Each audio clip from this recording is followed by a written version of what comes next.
না। আল্লাহ বলছেন ঈমান আনার উপকারিতা, এক নম্বর উপকারিতা আল্লাহ রাব্বুল আলামিন বলছেন ঈমানদার হলো সবচেয়ে সর্বোত্তম জীব। কি জীব?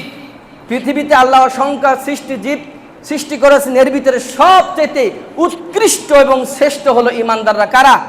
ঈমানদাররা। সূরাতুল বাইয়িনা আল্লাহ বলছেন 7 নম্বর আয়াতে, ইন্নাল্লাযীনা আমানু ওয়া আমিলুস সলিহাতি উলাইকা হুম খায়রুল বারিয়া। আল্লাহু আকবার।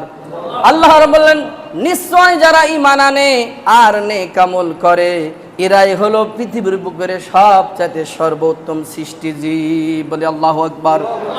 যারা ঈমান আনলো আর যারা নেক আমল করলো, এই পৃথিবীর বুকে সবচাইতে শ্রেষ্ঠ জীব হলো তারা যারা ঈমান আনলো, নেক আমল করলো। এখানে একটি মজার ব্যাপার আছে, আল্লাহ যেখানে ঈমান আনার কথা বলেছেন সাথে সাথে নেক আমলের কথা বলেছেন। কি বলেছেন? ঈমানের পরে আল্লাহ বলছেন ঈমান আনছো, এরপরে তোমার বসে থাকা যাবে না, তোমার কাজ হলো তুমি আমলে সলেহাত, নেক কাজ, ভালো কাজ, উত্তম কাজগুলো তোমাকে করতে হবে। 2 নম্বর উপকারিতার ব্যাপারে আল্লাহ রাব্বুল আলামিন বলছেন তাদের জন্য সুমহান মর্যাদা রয়েছে। কার কাছে?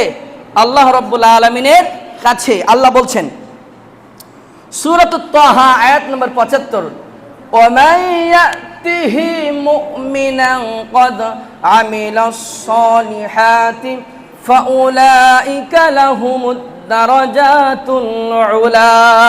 বলে আল্লাহু আকবার। আল্লাহ রাব্বুল বললেন যে ব্যক্তি মুমিন অবস্থায় আমি আল্লাহর কাছে উপস্থিত হবে, আমি আল্লাহর সাথে সাক্ষাৎ হবে, তাদের জন্য রয়েছে সুউচ্চ মর্যাদা। তাদের জন্য কি রয়েছে? সুউচ্চ মর্যাদা। কাদের জন্য? যারা ঈমান আনবে আর কি করবে? নেক আমল করবে। এরপর আল্লাহ রাব্বুল আলামিন বলছেন যারা ঈমান আনে আর নেক আমল করে এই বান্দাদের প্রতি আল্লাহ রাব্বুল আলামিন বড়ই খুশি হয়ে যায়। সুবহানাল্লাহ। কি হয়ে যায়?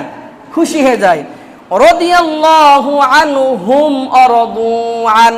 যারা ঈমান আনে আর নেক আমল করে এই বান্দা বান্দির প্রতি আল্লাহ খুশি হয়ে যায়, আর সেই বান্দা বান্দিও আল্লাহর পরে খুশি হয়ে যায়। তাহলে যারা ঈমান আনে আর নেক আমল করে তাদের প্রতি খুশি হয় কে? কথা বলেন কে? আল্লাহ। আর আল্লাহ তাদের প্রতি খুশি, বান্দাও তার প্রতি খুশি। এরপর আল্লাহ বলছেন যালিকা লিমান খাশিয়া রাব্বা। এটা শুধু সেই ব্যক্তির জন্য যে তার প্রতিপালক, যে তার রবকে ভয় করে। সুবহানাল্লাহ।